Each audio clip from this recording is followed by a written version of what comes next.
11 मई 1998 को भारत ने एक शक्तिशाली परमाणु परीक्षण किया। पूरी दुनिया हैरान रह गई। उस शांत रेगिस्तान में भारत की आवाज दुनिया भर में गूंज उठी। भारत ने इतिहास रच दिया।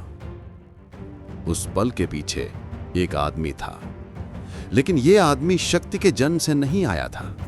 उसे न तो प्रसिद्धि मिली थी और न ही किसी विशेष सुविधा का लाभ। वो कभी अपने परिवार का खर्च उठाने के लिए अखबार बेचता था।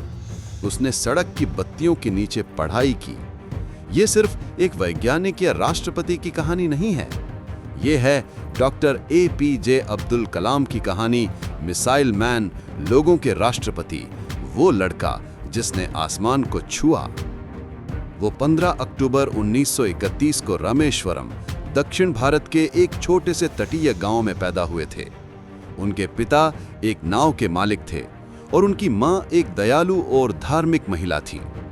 परिवार के पास न कोई ऐशो आराम था और न ही कोई संपत्ति, लेकिन उनके पास गहरी मान्यताएं और मजबूत दिल था। वो चुपचाप बढ़े हुए, अपने पिता की मदद करते, अखबार बेचते हुए और सड़क की बत्तियों के नीचे पढ़ाई करते हुए। फिर भी उन्होंने हर कक्षा में टॉप किया। 1950 के शुरुआती सालों में उन्होंने सेंट जोसेफ कॉलेज से भौतिकी की पढ़ाई की, लेकिन उनका दिल तो आसमानों में था।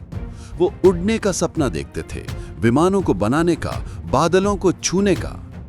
1955 में उन्हें Madras institute of technology MIT में एरोनॉटिकल इंजीनियरिंग की पढ़ाई के लिए दाखिला मिल गया, लेकिन फीस इतनी ज्यादा थी कि उनका परिवार उसे वहन नहीं कर सकता था। तो उनकी बहन ने चुपके से अपनी सोने की चूड़ियां बेच दी ताकि उनका सपना जिंदा रह सके। उन्होंने कभी इसे नहीं भुलाया। 1958 में उन्होंने भारतीय वायुसेना में आवेदन किया क्योंकि उनका सपना था उड़ान भरने का, लेकिन उन्हें अस्वीकार कर दिया गया और ये उन्हें तोड़ दिया। वो ऋषिकेश में गंगा के किनारे चुपचाप बैठ गए। पास ही एक संत ने उन्हें कहा, अस्वीकृति बस एक पुनर्निर्देशन है। और फिर कलाम ने फिर से खड़े होकर अपने सपनों का पीछा किया। 1958 में वायुसेना की अस्वीकृति के बाद उन्होंने DRDO ज्वाइन किया, जहां उन्होंने सैन्य तकनीकों पर काम किया, लेकिन उनका दिल अभी भी अंतरिक्ष और रॉकेट्स की ओर था। 1969 में सरकार ने उनकी गहरी रुचि को देखकर उन्हें इसरो में भेजा, जहां उनके अंतरिक्ष के सपने सच होने लगे। उस समय कोई लैब्स, कंप्यूटर या बड़ी-बड़ी इमारतें नहीं थीं। रॉकेट के पुर्जे साइकिलों पर लाए जाते थे और उपग्रह चर्च की इमारतों से लॉन्च होते थे। लेकिन कलाम कभी रुके नहीं, उन्होंने बस काम किया। 1979 में भारत अपना पहला उपग्रह लॉन्च वाहन SLV-3 लॉन्च करने के लिए तैयार था। कलाम इस मिशन के निर्देशक थे। पूरे देश ने इसे देखा, लेकिन कुछ गड़बड़ हो गई। रॉकेट विफल हो गया और बंगाल की खाड़ी में गिर गया। ये एक सार्वजनिक असफलता थी और मीडिया ने घेर लिया। लेकिन उस दिन इसरो के अध्यक्ष डॉक्टर सत्य धवन ने आगे बढ़कर कहा, हम असफल हुए, लेकिन मुझे अपनी टीम पर विश्वास है, हम अगली बार सफल होंगे। उन्होंने कलाम को दोषी नहीं ठहराया, बल्कि उन्हें बचाया। 1980 में SLV-3 ने सफलतापूर्वक उड़ान भरी और रोहिणी उपग्रह को कक्षा में स्थापित किया। ये भारत के अंतरिक्ष यात्रा में एक मील का पत्थर था। सपना आखिरकार आसमान तक पहुंचा। और इस बार डॉक्टर धवन ने पीछे हटकर कलाम को प्रेस से बात करने का मौका दिया। उस पल ने कलाम को नेतृत्व का असली मतलब सिखाया। 1980 और 90 के दशक में उन्होंने भारत के रक्षा प्रोजेक्ट्स पर काम किया। अग्नि, पृथ्वी, त्रिशूल, आकाश। उन्होंने भारत को शक्ति और आत्मविश्वास दिया। फिर 1998 में उन्होंने पोखरण परमाणु परीक्षणों का नेतृत्व किया, एक मिशन जो पूरी तरह से सावधानी और गोपनीयता से प्लान किया गया था। हर कदम को गुप्त रखा गया था, क्योंकि पूरी दुनिया को सफलता के पल तक कुछ नहीं पता चल सकता था। और 11 मई 1998 को भारत ने सफल परमाणु परीक्षण किया। दुनिया चौंक गई। भारत ने अपनी ताकत साबित की, न कि शब्दों से, बल्कि विज्ञान और चुप्पी से। लेकिन फिर भी कलाम विनम्र बने रहे।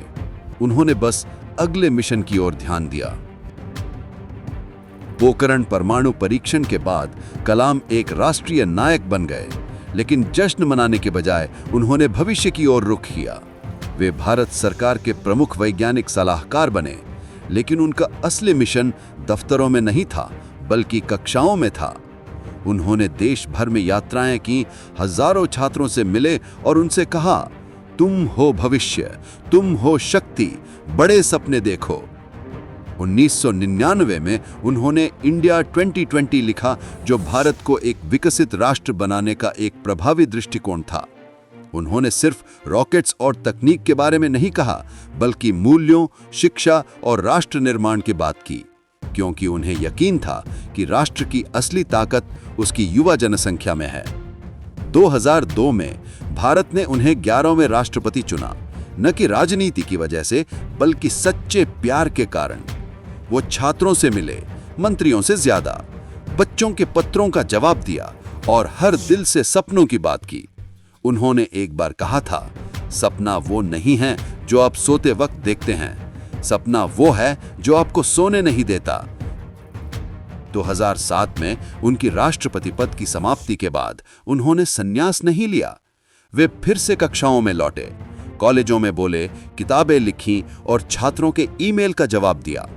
एक एक करके वे भारत के शिक्षक बन गए। 27 जुलाई 2015 को वो IIM शिलोंग में एक लेक्चर दे रहे थे। उन्होंने मुस्कुराकर विज्ञान और सेवा के बारे में बात की। फिर अचानक वो रुके, उन्होंने अपना हाथ अपने दिल पर रखा और गिर पड़े। उनकी आखिरी सांस भी एक शिक्षक के रूप में गई। यहां तक कि मृत्यु में भी उन्होंने प्रेरणा दी। उनके पास कोई संपत्ति नहीं थी, कोई ऐशो आराम नहीं था। उन्होंने कभी शादी नहीं की, केवल किताबें और एक दिल जो सपनों से भरा हुआ था। उन्होंने एक बार कहा था, मैं सुंदर नहीं हूं, लेकिन मैं किसी को मदद देने के लिए अपना हाथ दे सकता हूं, क्योंकि सुंदरता दिल में होती है। लेकिन जब वे गए तो पूरा देश रोया, क्योंकि उन्होंने एक वैज्ञानिक नहीं, बल्कि एक शिक्षक, एक मार्गदर्शक, एक पिता को खो दिया। वे थे और हमेशा रहेंगे डॉक्टर APJ अब्दुल कलाम, भारत के विनम्र पुत्र और लोगों के राष्ट्रपति, मिसाइल मैन।